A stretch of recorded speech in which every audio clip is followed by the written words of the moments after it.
So in June, we did about 4.5 million on TikTok shops, which is pretty good for us. I think in our space, June is like the worst seasonal month, right? Everyone just getting out of school, everyone's going on holiday. A lot of people aren't sticking to their vitamin routine necessarily. So we did about 4.5 million in gross sales, which for us is good. We run the channel very profitably. Okay, Jay, so for everyone who doesn't know who you are, what Mary Ruth is, please go ahead, introduce yourself so everyone can kind of get to grips in terms of how deep we're going to go in terms of TikTok shop and everything. Yeah, for sure. I'm Jay Hunter, Chief Revenue Officer at Mary Ruth's. We're a vitamin supplement brand. We're primarily known for our liquid vitamins, which is sort of like a unique form factor. And, for us, we really pride ourselves on just having products for every life stage. So, we got products for infants all the way up to 40 plus and everywhere in between. Amazing. Perfect. That sounds good. And with that being said, obviously everyone knows the CRO, but how deep do you kind of go in terms of the day-to-day, especially like say we're going to talk about TikTok shop? How does your role in terms of what you do day-to-day kind of like merge into the TikTok shop kind of strategy and all that good ecosystem? Yeah, I would say we got a unique org at Mary Ruth's, but today I oversee all our e-com sales, which is still about 80% of all revenue for the business. Amazon's still our largest channel. We've got a nice D2C website. And then, TikTok Shop's fastest growing channel for us. Also includes some of our international business, our other smaller marketplaces like Walmart or Target or Thrive Market. And then I also oversee all of marketing and analytics. So, paid media, influencers, organic social.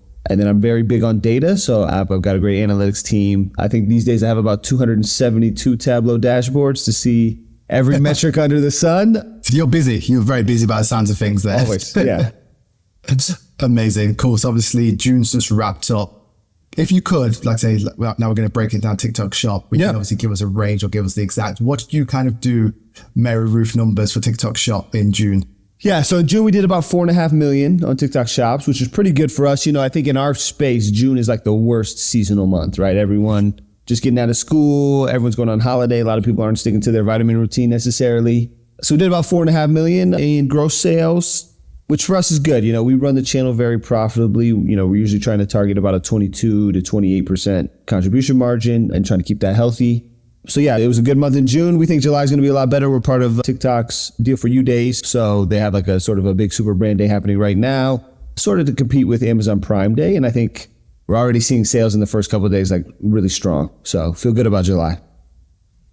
Amazing. Perfect. That's good. So that's what you're doing now. So let's kind of rewind back. Because again, obviously we're going to have people who are listening who are kind of starting, looking to scale and everything in between. And again, especially you mentioned there about profitability and stuff like that. So let's kind of rewind back in terms of when you kind of got started on TikTok shop. When did you guys launch? Do you remember the date? I think we launched October or November of 23, but we didn't do anything with TikTok shops till about February of 2024.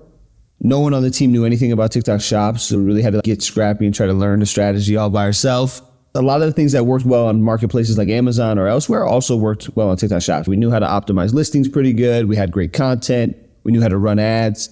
I think the piece that was unique about TikTok shops when we launched that we really had to figure out is like it's heavily driven by micro creators, maybe, more so than macro creators. And so just the early days were us figuring out how could we reach a lot of those micro creators at scale and then like build onto those partnerships. And I think now we have like a really great flow for that. So I feel a lot better.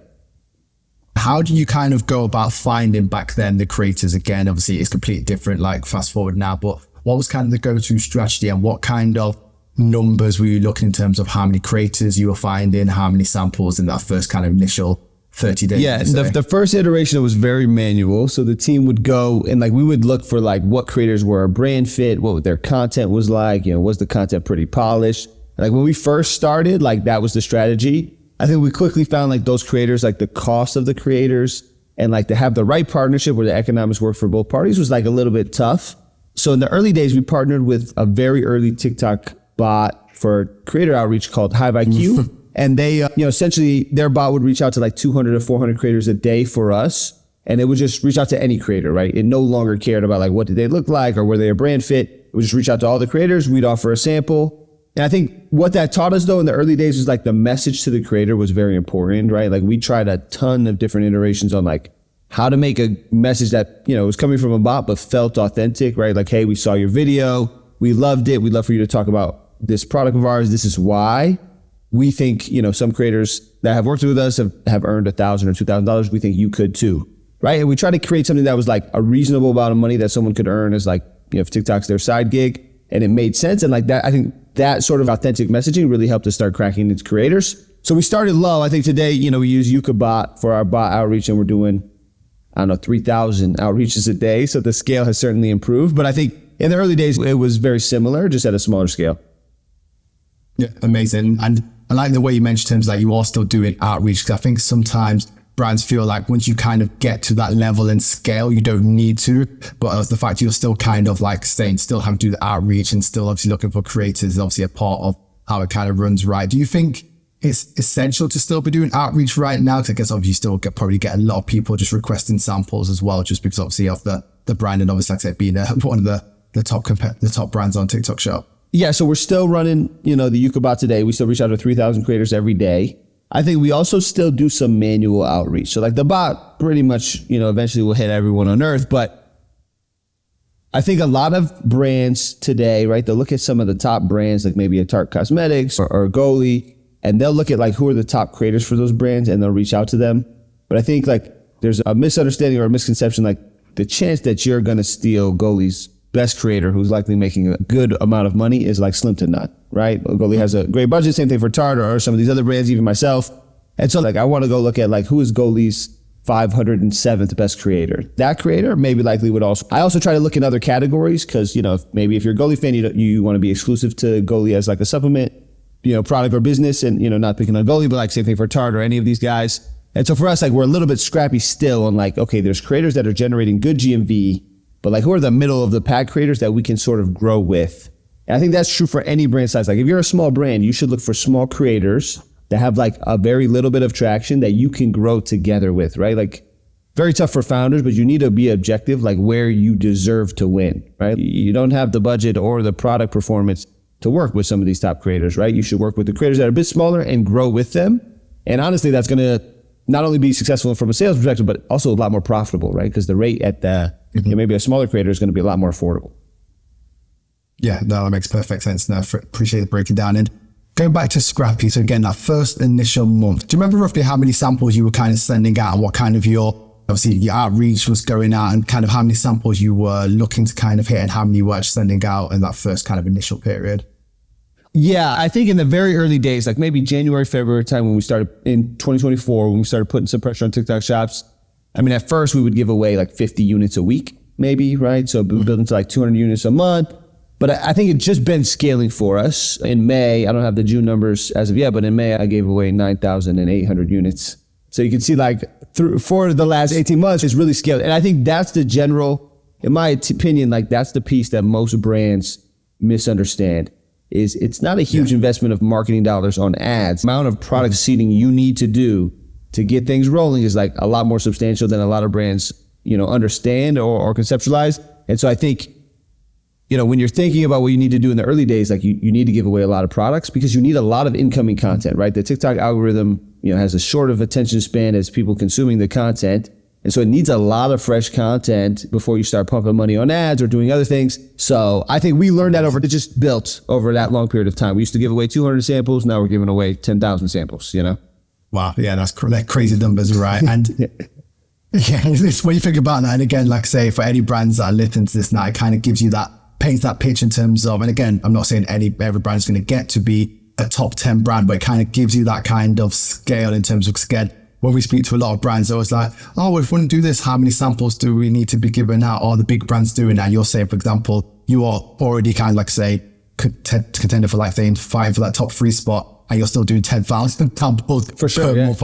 Like say on a month, that was quite a month for you guys. I mean, I think, for us, even at our size, right, we're a big business and I understand that, but even for us, like we're very grindy people, right? Like I think like the goal is always, can we give away a few more units tomorrow than we did today? Yeah. And if you're small, if you can only afford to give away 20 units this week, that's great. But you want to turn 20 into 30 and 30 into 50 and 50 into 100, right? And like you want to be building your samples out, and that should be coming with additional videos coming in and ideally more sales, right? That's the strategy at any size. It's just, how much marketing budget you have is how fast you can go. It's okay to go a bit slower, right? You just want to make sure you're going in a way that makes sense for you and is profitable for the business. I always recommend you got to be at least 1% profitable on a strategy like this. Mm-hmm. Yeah, that's very true. And With that initial kind of, like, let's say going back to the 200 samples, what was kind of your expectations at that time? And again, you probably don't remember the numbers you were kind of hitting GMV wise, but what kind of was the range that you were kind of doing? So month one, say you did 200 samples. What did that kind of look like in terms of from sales, and what were you kind of expecting, or any other metrics you were kind of focusing on? Yeah, so I think today we look at marketing as 3 buckets, and that's affiliate commissions, right? Which come off of net sales. So just something to keep in mind.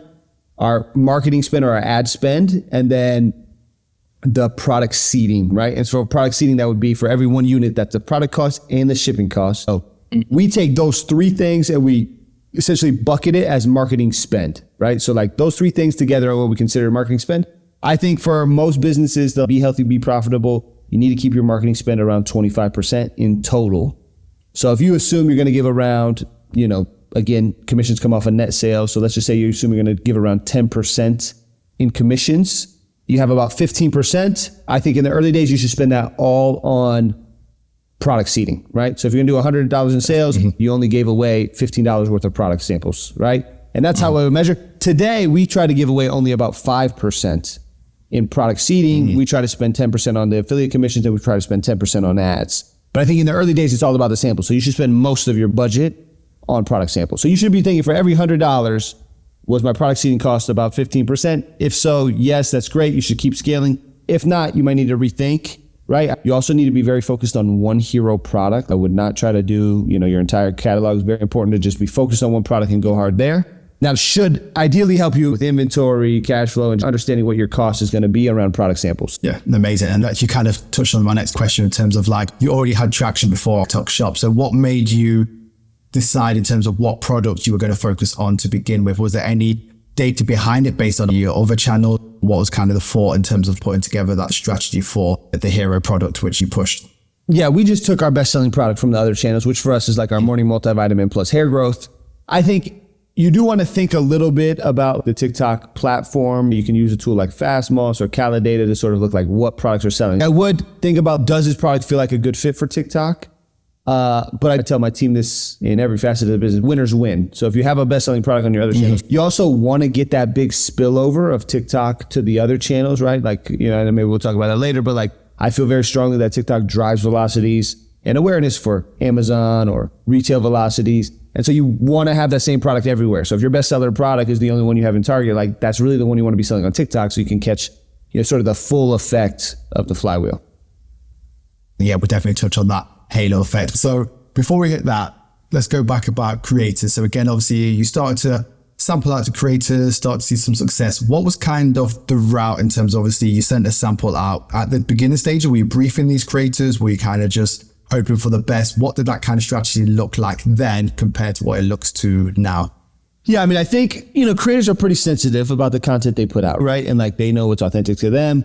So for us, we've worked with creators and influencers outside of TikTok shops for a long time, right? It's core to our general marketing strategy. So our approach is always like light touch, light guidance, right? So today we do essentially what we've always done on TikTok, which is just like, hey, we sent you your product sample, and then we send a follow-up message like, hey, we sent your product sample. Here's like a brief, and we send like a nice PDF that looks good. And it's like, we'd love for you to say these couple things. It tastes delicious. It can grow your hair. You have to say this little bit of statement, but make what content you feel is most authentic to you. We'd love if you could talk about these things. I'm in a very compliance heavy category, supplements, right? So like, here's the things my lawyers ask, please don't say these things. And that's just for the safety of everyone. We think like creators do the best content when you just give them a little bit of guidance, but you mostly let them choose what content feels authentic to them. That's just a philosophy we've always run with, and we still run with today. Amazing. Cool. No, that sounds good. And with that as well, because again, obviously that we're talking about, like say about 10,000 samples sending out per month. Obviously we know that not every creator is going to create good content. Not every creator is going to make sales, right? So from your experience, again, over the data you've got, and again, for people listening out there so they understand the mechanisms behind it, how much would you say from your creators percentage-wise make sales is probably the best way I'm trying to put it. So in terms of like, say you've got 100,000 creators, how many of them actually make sales, and how many of them actually are like your top creators that push in the majority of GMV for the brand right now? Yeah, so I would say I'm pretty aggressive on the samples today, right? So like the parameters of which I give away samples is much more aggressive than other people, right? Like if you've done $100 in GMV or there's a 40% chance that you're going to post when you get the sample, I'd probably give you a sample, right? Because for me, giving a product sample out is my cheapest way to acquire a new customer. Creator becomes a customer is great for me. And so I'm pretty aggressive. I would say probably about 50% of creators, maybe a little bit closer to 40%, generate actual GMV. And I would say it's heavily disproportionately carried though by like the top 10% of my creators are generating most of the GMV, probably like 80%, right? It's almost the 80-20 rule. I think even a little bit tighter. I mean, today we never judge like what's good creative, right? There's plenty of million view videos on TikTok you would say is like not a good creative, but I think the algorithm's so unique. There's like a little component of randomness, which you just don't get on other channels. And so for us, we try very hard. We never judge people's content. The only time we do is if the content's not compliant or maybe they say something we really prefer they not say, we do reach out to them. And we find, most creators on TikTok are like very easy and nice to work with. Most of them will take it down. And so we haven't had a lot of trouble with that. For the most part, I would say it's a bit of a numbers game. The thing is those 40% of creators that generate GMV generally will cover the cost of like the 100% that you gave product samples to, right? So the economics still work out in that way. We find that even outside of TikTok, with just our general influencer program, we work with 10 influencers, like 3 will do really good. The others might not do so well, but the 3 will do so good that they cover the 10, right? So like, I think that's just sort of the game, right? Not every creator is going to have the perfect audience or have an audience that purchases a lot. And that's just part of how it goes. Yeah, that's always going to be the case. And with all that in mind, has there been any surprises, whether good or bad, in terms of where creators performed, or like you say, some you thought, okay, this is never going to work, actually has worked for the brand? Oh, I think there's something new every day, like some new TikTok trend. I think like, this will never work, and then it's great. Like one that really surprised me is like a lot of people do like the anti-hook, where they're like, hey, don't buy this hair growth vitamin.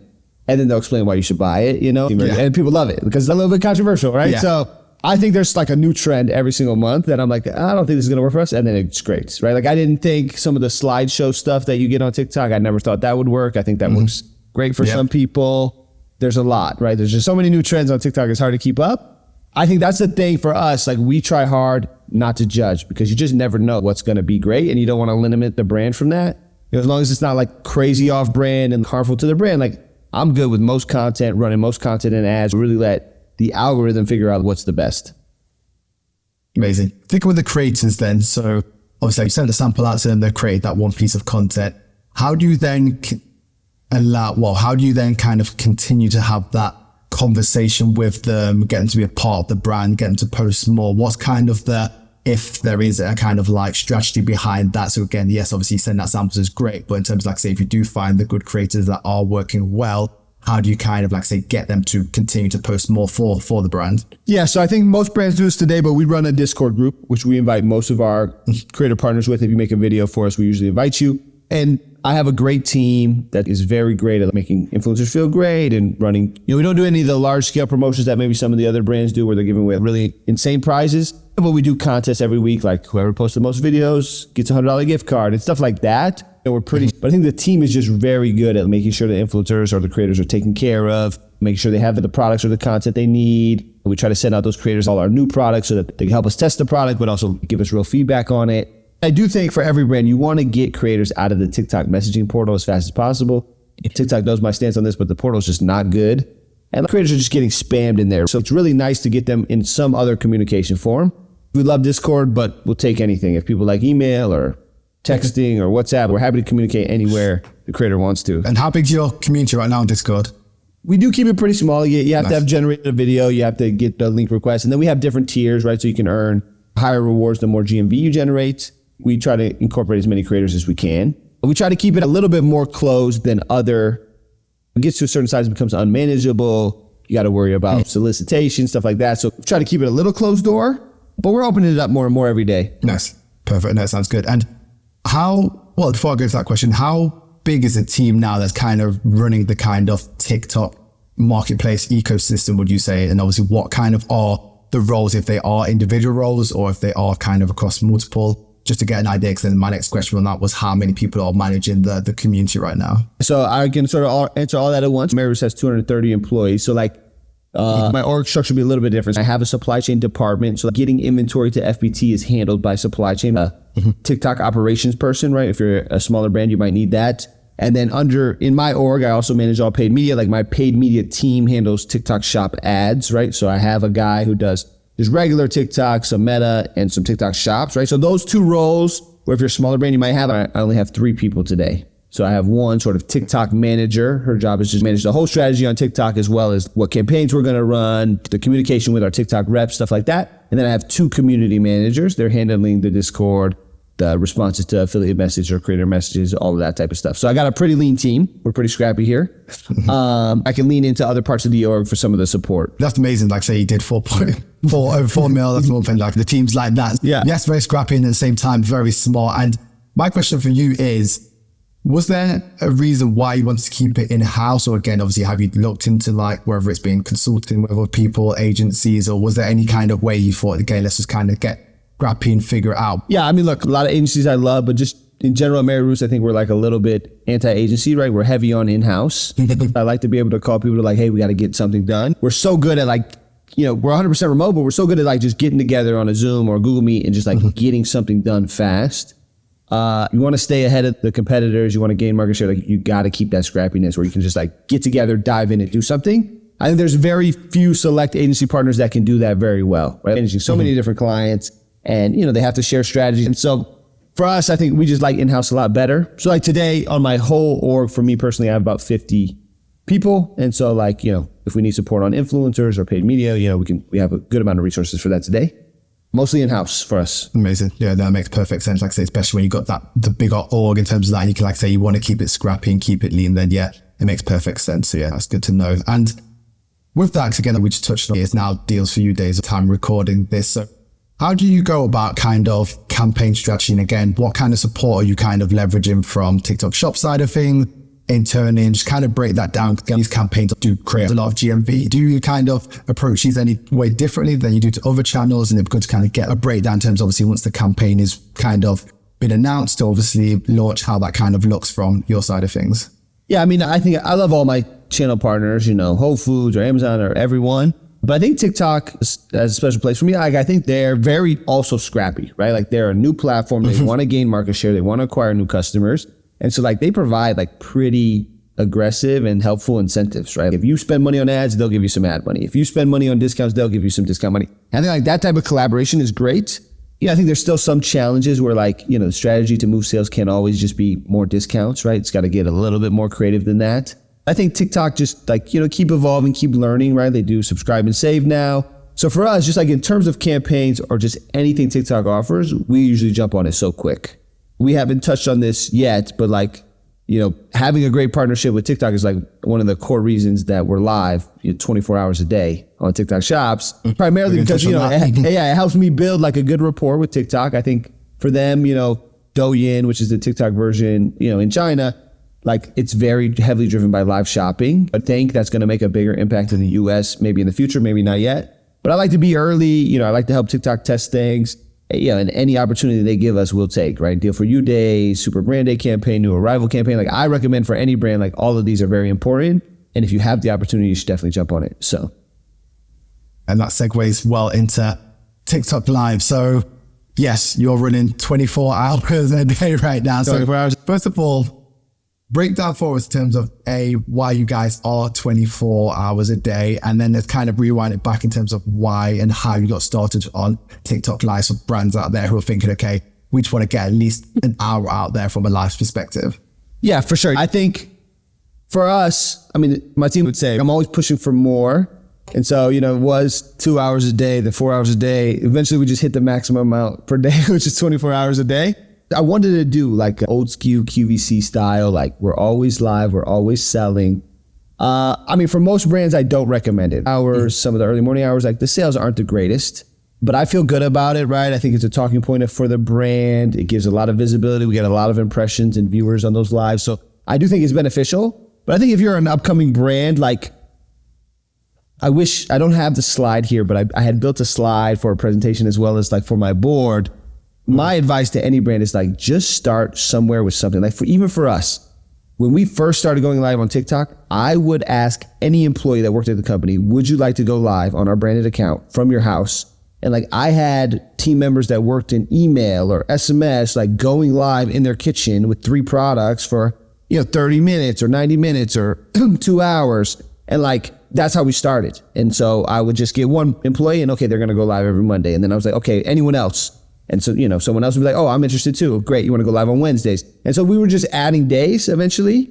And then eventually we were like, okay, well, what's the next level? So we built like a little bit of a studio at our West Hollywood office. And I'm like, great, we're in Hollywood. So like, could we maybe get some actresses or some talent that would come in and do it? Because these employees have other parts of the business they need to work on. So for us, like, we just evolved it over time. Like the setup got better, the lighting got better, the mics got better. You don't have to be perfect on day one, right? I think my advice to anyone is like, just get started and you can do that super scrappily. If you're the founder, just go live 30 minutes twice a week. Try to move 30 minutes to an hour. I think there's nothing more affordable than going live yourself because all you need is the iPhone. It doesn't have to be perfect. You just need to show your product and have the iPhone and talk about it a bit. So I think for us, the future is creators going live more often, sort of working on like, what does that look like? And that's sort of like the next frontier for us. Amazing. That makes sense. I think that definitely is the unlock right now. And again, when I speak to so many people, whether it's the founders and brands in general, are like, oh, I'm scared. I don't get, what am I going to talk to for that long period of time? And you just like, just go on and just talk. And then when they've done that first one, guess what? It gets easier and easier, right? But again, people, it's that initial moment in terms of turning on the camera and obviously you're in front of this audience and like, what do you do kind of thing? And I always say to people, look, once you've gone live, it's here today, gone tomorrow, right? So again, it's not the end of the world from that side of things. 100%. And with the lives right now, because obviously say you are doing 24 hours, what are you guys kind of doing on an hourly basis in terms of for like a revenue for the lives? I'd have to check the latest numbers because it has been climbing. But I think on average across all the hours, we do like $500 plus GMV per hour. We get pretty profitable. I think for us, like we have a big vision where we want to be doing like $1,000 an hour. It's not the number one contributor to overall sales, but I do think like because we're live, so we've got just like a great team running it. I guess that would be one additional employee maybe for the team is I have like one TikTok live manager, but she also does all of the company's like organic social. So she's sort of pulling 2 gigs right now on the live management. And then today we're using external talent, which I would say like our contractors to do the live streams. Amazing. Cool. And with that as well, like say 24 hours is obviously a long period of time, right? So what is the strategy for a live for the day and also for the week, right? Because again, obviously I'm guessing you're going to get new customers or new users don't know about the brand, or again, you're going to probably get a lot of people who already know about the brand. So how do you keep it fresh? And like, what is that kind of strategy in terms of then you sit down with the team saying, okay, this is what we're going to do 24 hours. And how do you also find people to do that? You say the graveyard shifts in terms of like anything after that 12 a.m. kind of stuff. Yeah. So again, we have some great talent. So like each person does like sort of like a 2 to 4 hour shift that they like, and so we do have one person that does like, then we have 2 people that do the late night shift, right? It's probably the toughest shift, but they like it. So it's working out. For us, we're big on repetition, right? So I do think like if you came watch our live every day, it would probably get a bit stale to you because we are talking about a lot of the same stuff, right? Why you should buy it. I think the way we try to keep it a little bit fresh is the talent or the hosts are really good at interacting, right? So if you type in the chat or someone purchases, they're pretty great at speaking back to people, answering questions, messages like that. And that keeps it pretty fresh. I think for us, that's a challenge that we're trying to figure out and make better. Again, and this is true at any size, but like, you're always trying to evolve the strategy. So like today we do mostly the same thing, but like I have a great set, and like today on one side of it looks great. It looks like a kitchen. On the other side of that set, I have like a crazy like game show version of that. And so I think we're thinking about like, can we do like game show Thursdays or something where we like give away a lot of prizes and do something fun? They have like a mega live once a week, right? And so like, that's just part of always trying to evolve the strategy. So today, I think it's a lot of repetition. And we think that's good because that's what helps customers purchase, right? I think customers have to hear a message a few times before they really like, okay, I know this product, it does this. And so we're just trying to build that with the live stream, but keeping it fresh is something I think we're still trying to make better every day. Yeah. And that's the thing for it, right? And again, this is why I always make it clear to brands. I think a lot of brands are still in kind of that space where they think, oh, well, if I go live and don't make sales, doesn't make any sense. But again, I always make it clear in terms of like, it's that repetition, that impressions, getting people into the brand ecosystem, right? It's like a TV ad, right? You might see a TV ad 10, 12, 15 times, right? And again, being able to go live at a click of a button just gives you that opportunity to obtain new customers. And again, I feel like more brands are starting to understand that more as well. So again, obviously it does become a little bit more easy for them to do it. But again, I think it's still like, because again, TikTok Lives is still, to me, I think still in its infancy and there's still such a long way to go, right? So again, it's just figuring out how they can do it at a cost effective way. I think that's definitely the thing that comes up a lot from when we speak to whether it's brands, agencies, operators, and that side of things. Yeah, completely agree. I think it's still very early for lives, but I think most money in business is made if you're early, right? So like now's the time to check it out, take advantage before everyone's doing it, right? So I highly recommend at least jumping in a little bit. Yeah, exactly that. And again, just give everyone who's listening as well. So again, obviously you've got the set, you've got someone who's hosting. On each live, is there any other team members involved or around? So again, people kind of picture it. Because again, obviously when someone will see your live, they'll just obviously see the host, but what kind of happens behind that live? Today, no. We had considered having like one host, one sort of producer, right? So that person could help. But I think, we just lucked out. We got some really great hosts, so they're fine.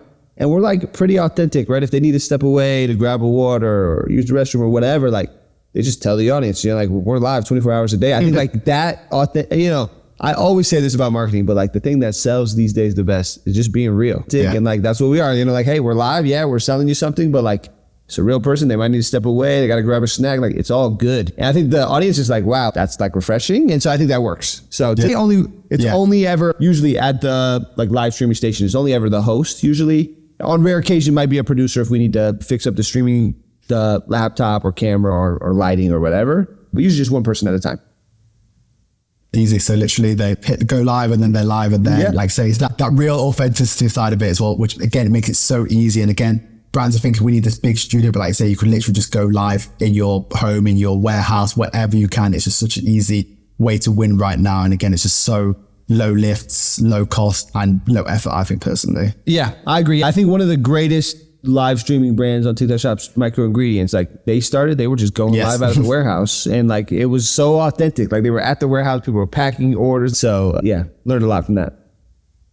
Yeah, that makes perfect sense. And a question I got a few people wanting me to ask you as well in terms of TikTok Shop being more of a discounted kind of platform. How do you as a brand right now kind of manage obviously doing discounts, not being kind of classed as a discount kind of brand, and how much of the time are you actually doing like a certain discount on the platform? Yeah, so I think we discount semi-frequently. I think what we're really pivoting the platform to, right, is I think a lot of channels sort of fit together, right? So let's say like maybe your Amazon and your D2C business, right? Those are going to have very similar pricing, very similar discount structure. For retail, you have like FDM, which is like food, drug, and mass. So that's like a Target and a Walmart and a CVS. And those might have similar discount or pricing strategy or even products, right? Then you have like natural channel in retail, which would be like a Whole Foods and a Sprouts.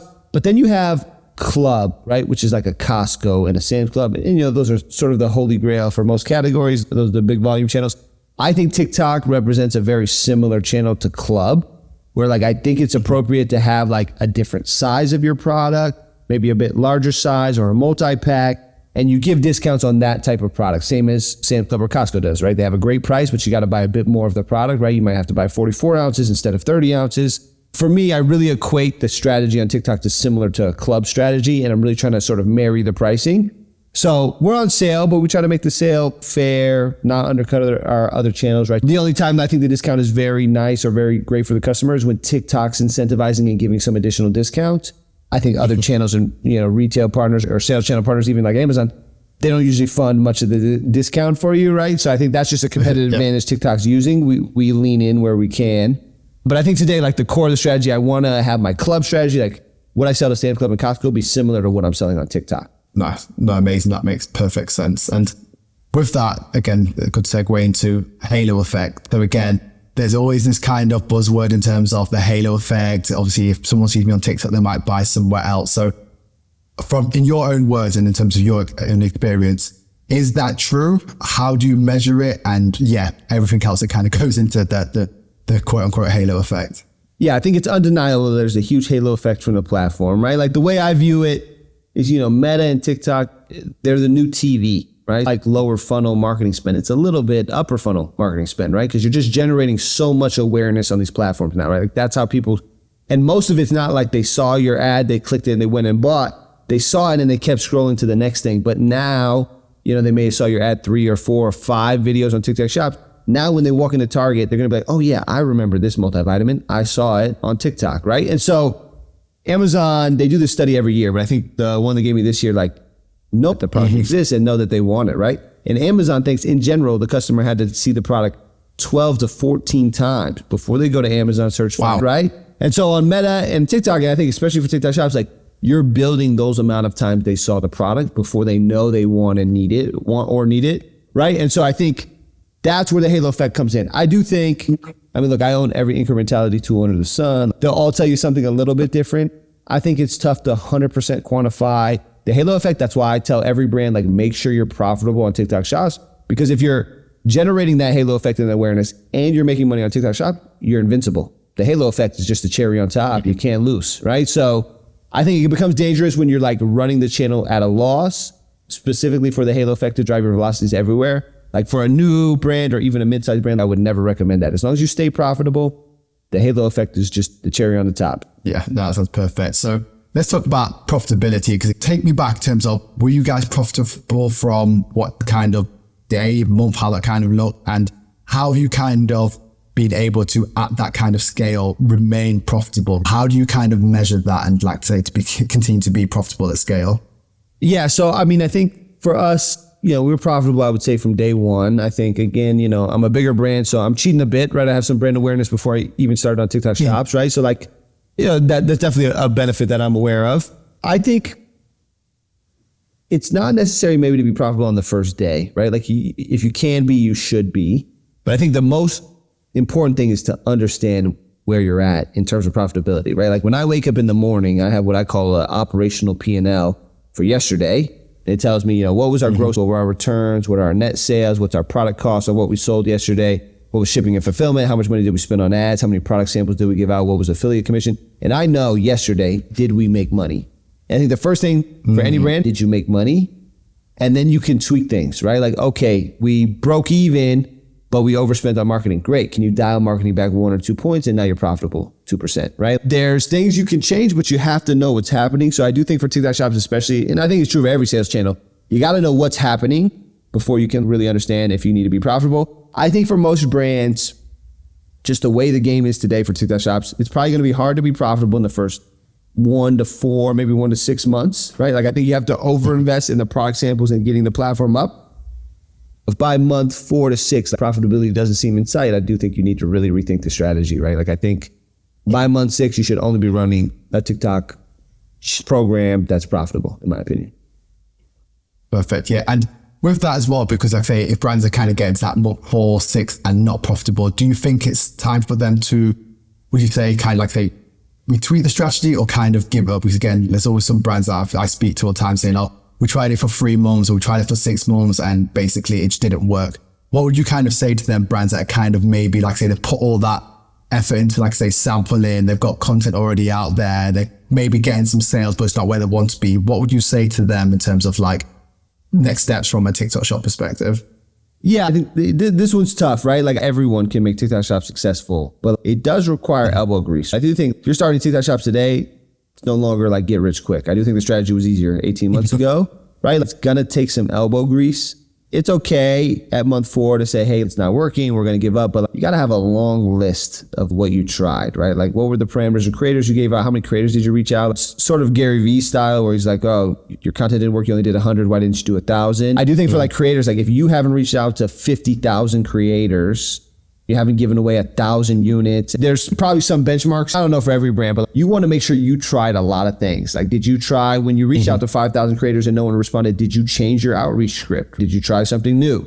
If creators were getting your product and not making videos, did you change like what your follow-up message was or how many times you followed up? Or did you change the brief of the product? Like you have to have given like a really great goodwill effort. I think a lot of people are like, oh yeah, I reached out to people, I gave samples and nothing happened. Well, on the 10th day when nothing was happening, like what did you change to make it better? I think that's a question like I always ask the team, like it's fine if it's not working, but what are we doing about it? Yeah. For any brand, you want to make sure you tried a lot of stuff. You tried different content hooks. Like actually we're going to tell people to try this. Or as soon as you have a really good video, you should take that video. You should start saying, here's a great example of a video. The rest of the creators that got your product, right? It's not just a set it and forget it. It requires a lot of, you got to think strategically, you got to be tactical, you got to get in there. As long as you do that, I think it's fine to give up if it doesn't work for your brand, but I just think any brand today can make it work, right? Like most of the big brands are not there yet. This is the time where like most of the money, have Dove on, like if you're a men's or women's like soap or people are like, Dove's not there. Like none of the big guys are there in most of the spaces.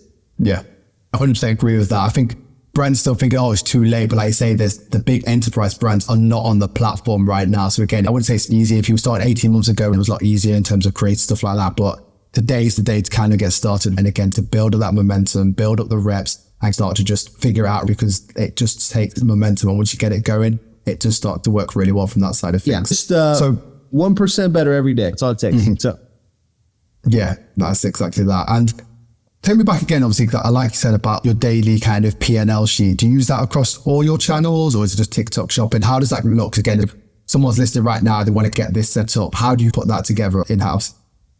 yeah, so I do for every channel. I think retail's the most difficult, right? More sporadically, it's a little bit different. But for all the e-com channels, for sure, Amazon, Shopify, TikTok shops, like when I wake up in the morning, I know the P&L for yesterday or for the last 7 days or last 30 or whatever. I have a larger data pipeline today. So a lot of that data we're piping out of those channels via API, but we've always been scrappy. Like when TikTok shops first came out and there wasn't an API connection, I would have someone manually go into TikTok shops and collect the data every day in the morning. I love that. Ideally, they get online before me, which is quite hard, but ideally they get online, they grab the data manually. What were the sales? What were the discounts? And so like, there's almost no excuse, right? Like someone can do it. It can take 10 minutes. Even, if I have to do it myself on holidays or whatever, I would, like, I think like having the P&L is just so beneficial. Like even got to get scrappy, do a manual. Long term, there's a lot of great data providers. Like today we use, one of my favorites for like Amazon is we use IntentWise.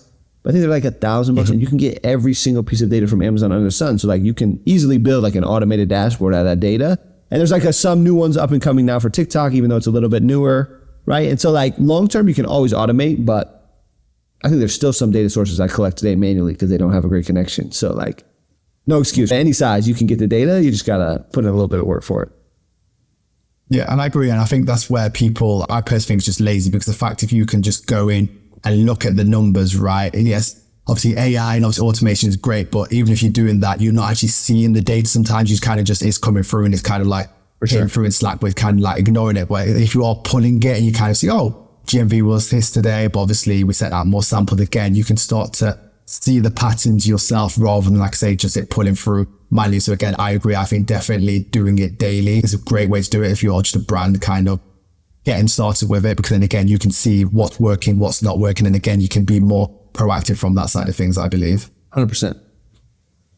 Cool. So in terms of, I always think now TikTok shops become more of a pay to play kind of platform. So we touched a little bit on ads, but kind of walk me through in terms of how your ad strategy looks right now. Are you guys fully GMV max, still ads manager, what your spend looks like, ROAS, if you care to break that down? So yeah, let's just go into them kind of numbers. Yeah. I mean, I think, TikTok announced it soon, but soon the only type of ad will be GMV max. I think they feel so good about their algorithm, right? So today we have a little bit of our, manual ads, and then we're still mostly GMV max already. So it's not a huge change for us. I think the algorithm's just like so good at knowing like what ads should it spend money, what videos should it spend money behind and drive views for. And like, I just don't think there's any reason to fight it, So for us, strategy is usually we ask most creators, hey, we give 20% commission. If we run ads on your video, we only give 15%, like just a heads up. But if you want to, you can turn your Spark code on and our GMV Max campaigns will pick it up. So we're doing that today for everyone. And we sort of let the algorithm decide like what videos should get the ad dollars. Make no creative decision on like, is this a good content? Should we put ad dollars behind it? Like we just let the campaigns decide.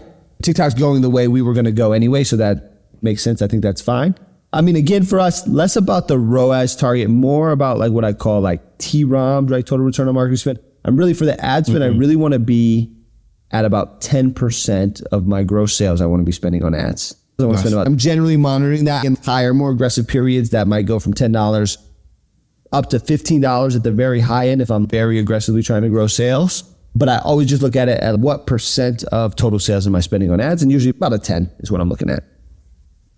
Yeah, I like that. I think that's where, again, I think a lot of brands and people getting started on TikTok shop, they kind of take it for granted because, again, like I say, I think GMV Max is going the right way because, again, the platform is so smart. But I think where a lot of people sometimes get confused and think it's either working or not working is because they look at that ROI number and they say, oh, this ROI is a 3 or 4 or whatever that number looks like. Let's either keep spending or not. But then when they actually come to the end of the month, and they kind of break down in terms of like, whether it's overhead, their cost, all that side of things, they're like, oh, we're actually not making money, we need to shift it and stuff like that. So again, I think that's definitely a situation where it's an educational part of it. And from your perspective, were you always looking at your TROAS, or was that kind of something that you developed over time? It's twofold. Look at the TROAS, but for like my TikTok ad manager, right? Like my employee who manages TikTok ads, like ROAS, in my opinion, is a good indicator of like what videos or what ads are working, right? Because it's like,